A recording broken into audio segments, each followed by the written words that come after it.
Hi, I'm Gary with Gary's Wine and Marketplace, here with Eileen Crane, the founding winemaker of Domaine Carneros.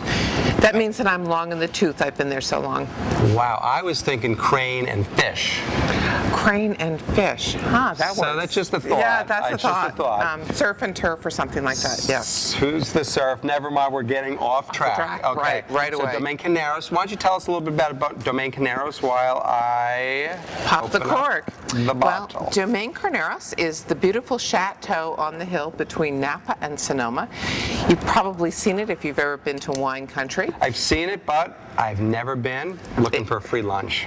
It actually is nicer once you drive in and get up there than it even looks from the road, and it looks pretty darn nice from the road. It definitely looks like a French chateau. It looks like French chateau. We're owned by the Taittinger family. It's actually Domaine Carneros by Taittinger. We're best known for our sparkling wines, which are repeatedly rated America's best sparkling wine. And we have two of those here today. We have our classic Brut vintage, which is made from Pinot Noir and Chardonnay. It's the 06 vintage. We vintage date our wines, and our wines come from our own vineyards. All from your own vineyards? 99% from our own vineyards. Don't you love that sound? No, you either duck under the table or you hold up your glass. One of the two. And what the heck are you doing with these red wine Pinot Noir glasses? Well, what did you tell me? You said this is classic, which is predominantly Pinot Noir. Right. We just did a tasting with Maximilian Riedel. Yes. And he said if you're drinking sparkling wine, drink it in a Pinot Noir glass. This is their newest series, and it is designed for, believe it or not, Oregon or American Pinot Noirs. It's designed for Pinot Noirs that have a little bit more fruit and bigger wines. Well, you know, I think it's probably even better for Carneros Pinot Noir. And the reason for that is when you buy Pinot Noirs from Burgundy or Oregon, you have to know your vintage. When you buy wines from Carneros, you always get a great bottle because we're always? close. Always. We're close to the ocean. So then why do you vintage date it? Well, for Pinot Noirs, we vintage date them because people want to know about that. On the Brut, we vintage date it because we want people to know that we've aged this wine a full 3 years before it's released. A non-vintage champagne or sparkling wines aged 18 months, a vintage dated by law in France and by custom in California is aged a full 3 years. So that will help them. I'm going to ask you a question. When people are tasting champagne, should they swirl? Do you want to swirl? You know, those bubbles are really in there. You can swirl them and you won't swirl the bubbles out. You certainly should smell the wine. Get your nose into the glass, yes. What am I smelling? Give me Well, to me, it smells a little bit like pears and honeydew melon, a little bit of like kind of a caramel note. And you know, you've always heard little tiny bubbles, but why little tiny bubbles? The little tiny bubbles give you... a song? Yeah, exactly, to pick up on the song. But you don't want those coarse bubbles like in soda pop. And the fine bubbles just give you a textural thing. It's just kind of a little tickle across your palate instead of being a hard pop. But a sparkling wine a fine sparkling wine like Domaine Carneros by Taittinger should taste good, should be a balanced wine, it should cover your palate with flavor, and when you swallow it, it should have a nice long finish. You can still taste that, can't you? I still taste it. You know, it's funny, I got a little hint of lemon in it, you know, but yes, citrus, you know, I got a little citrusy. I got great balance. Yes. A little light on the mid palate, but that's good, and nice acidity. I think this is a sparkler that can also go great with food. Well, I fell in love the first time with a bottle of champagne and filet mignon. Notice when I'm doing, as we're talking, I'm keeping something, my thumb, my finger on the cork, because the last thing I want is I want the cork to come out, but I want to control it. Well, and I always put my thumb right on the top of the cork. Otherwise, I see people opening it without doing that, and I duck under the table. But so continue about your food and wine there. So, filet mignon and the Brut. The Brut is 60% Pinot Noir, 40% Chardonnay, and it actually will go beautifully with a New York steak or beef.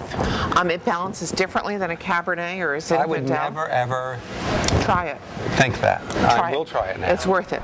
So when I come for dinner, I could do that. Yes. We're going to do a sparkling wine event, and we're going to have filet mignon for the main course, and And we'll do the Brut vintage, or we could do the Rosé. So tell me about the rosé. Beautiful Well, color, thank like you. salmon. Salmon, and that's what I call it, pale salmon. And rosés are often very varied in color, but it should, in my opinion, it should have some real color, but it shouldn't be red. When we created this rosé, we created it to kind of seduce the people who walked up our front staircase. I like being seduced, especially by wine or others. Wine is much safer. Yes, much safer. To me, this has kind of a wild strawberry or peach note in the nose, and the rosé. You make me. When I smelled it, I said strawberry, but I didn't. I was picturing. I just cut up some big strawberries this morning. That's not what I was picturing. But I was picturing strawberry. But when you said wild strawberry, it was smaller. Exactly. It got more flavor, but it was really. And I say, to me, it's not an apricot smell, it's a peach smell.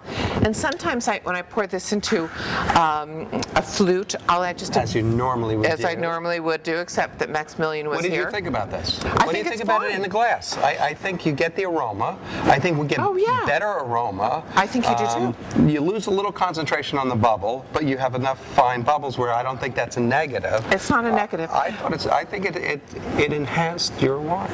Well, I hate to say that. So many people think you have to have exactly the right glass to enjoy sparkling wine. I don't know, but this works just fine. You know, and sometimes I pull out my Aunt Nora's coupe glasses, and that's fun too. So you have an Aunt Nora? Yes. Yeah. How many people have an Aunt Nora?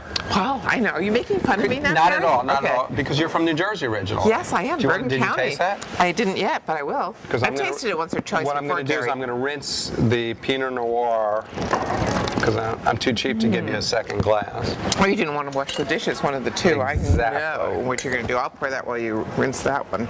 I'm putting you to work here. So Domaine Carneros started making Pinot Noir in 1992. Can I have it? Yes, you can have it. Thank you very much. I'm going to charge you. There's a $5 charge for that, you know. So we started producing Pinot Noir in 1992, and it's kind of a sleeper because we're best known for our sparkling wine, and people are always surprised we make Pinot Noir, and we make serious Pinot Noir. The nose is great. Oh, thank you. I think of it as kind of like Bing cherries, a little bit of black raspberry cassis, and almost a little bit of like a smokiness, even a smoked meat. Now, where do you want the Pinot Noir to hit your tongue? Right dead center, right? Mm-hmm, I do. Look at a glass. Watch this. I just see how it focuses. You can't. I don't know if you could say it, but if you could, it focuses the wine right to the center of the glass. So when you taste it, it hits your tongue right dead center. Right in the center. You're right.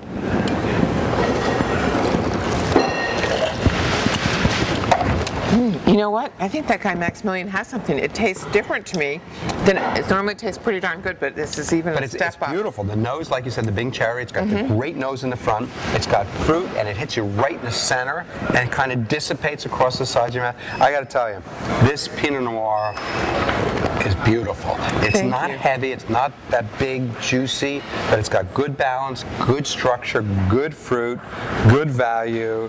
Domaine Carneros. By Taittinger. Thanks for visiting. Thank you.